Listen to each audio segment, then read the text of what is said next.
if you tell anyone about this. Let it all out. What? These are the What are you gonna do? What's up, everyone, and welcome back to Movie Rays. In today's video, we're going to take a look at different theories surrounding the flash-forward scene in the end of Season 3. Riverdale Season 4 is coming this autumn, and fans are desperate to know where Jughead has gone after he didn't appear in the flash-forward scene in the end of Season 3. There are a lot of theories explaining where Jughead was at the time, but the possibility of Jughead being dead is also there. Before we start the video, we want to clarify that this is only theories and not confirmed information. With that said, let's get into the video. The first theory we're going to take a look at is the theory that Betty, Archie, and Veronica killed Jughead. At first, this theory sounds very unlikely because of the strong friendship they have. But when you start looking into it more, it makes sense. This theory suggests that Jughead and his friends managed to find Edgar Evernever and kill him. When Jughead gets cold feet and wants to turn them into the police and his dad, they start fighting.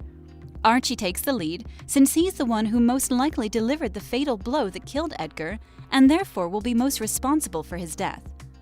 Archie is trying to calm down a very upset Jughead, and while the girls are almost as upset as Jughead, they understand that they can't go to the police since that would give Archie a life sentence in jail.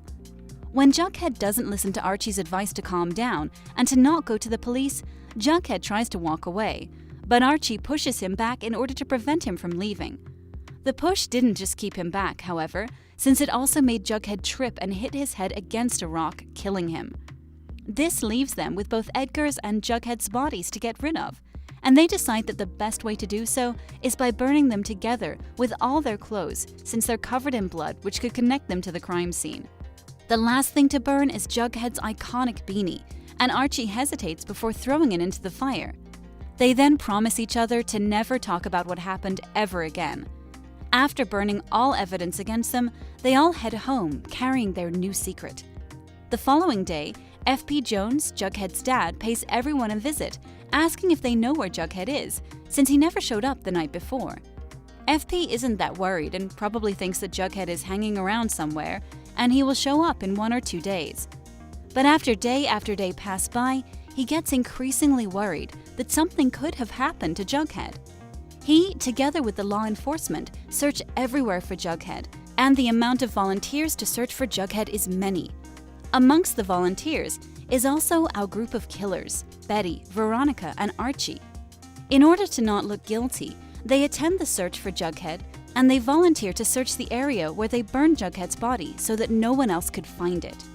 This theory is very popular amongst Riverdale fans, even though most of us wish that Jughead will end up being alright and not dead. As we said earlier, this isn't the most likely scenario, but it's still a possibility. Next up, we have a theory that most of the Cole Sprouse fans will like more than the first one. The theory is based on the same scenario, where the group of friends managed to find Edgar Evernever and kill him. But this time, after killing him and realizing that they had to get rid of the body, they called Jughead's dad to help. Jughead's dad was surprised by the event, but he didn't hesitate to help his son, since the thing he values most is his family. The easiest way to get rid of the body would have been to throw it into the nearby lake, but that way, the body could eventually be found. Therefore, FP and Jughead started digging a grave for the body, while Betty, Jughead, and Archie burned all the bloody clothes. This theory does sound more likely to happen, but at the same time, we don't understand why it was so hard for Archie to throw Jughead's beanie into the fire if he was alive. The last theory we're going to take a look at suggests that Betty and Jughead went after Penelope Blossom in order to get revenge on her for all her crimes against Riverdale. We believe that Betty was the one who killed Penelope to revenge her father, and also because of her notorious killer gene.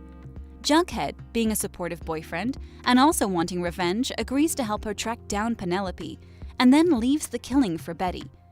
After the crime has been committed, they call in Archie and Veronica because they need help to move the body and destroy all evidence against them. Archie and Veronica don't feel like they have a choice, and therefore agree to help. They all manage to carry the body into the forest and dig a grave big enough for Penelope's body. Jughead commands the others to go burn all the clothes, including his beanie. While they burn the clothes, Jughead finishes the grave by covering Penelope with dirt. That's why we don't see Jughead in the flash-forward scene in Season 3, since he's in the forest covering Penelope's grave with dirt. Just like the directors for Riverdale have said, there are a lot of different stories that could be told, and they are, as we speak, trying to decide what really happened that night. We can't know for sure what happened until Season 4 is released, but we can always speculate. With that said, if you liked the video, make sure to subscribe and leave a like. Also, don't forget to comment what you think happened during the flash-forward scene.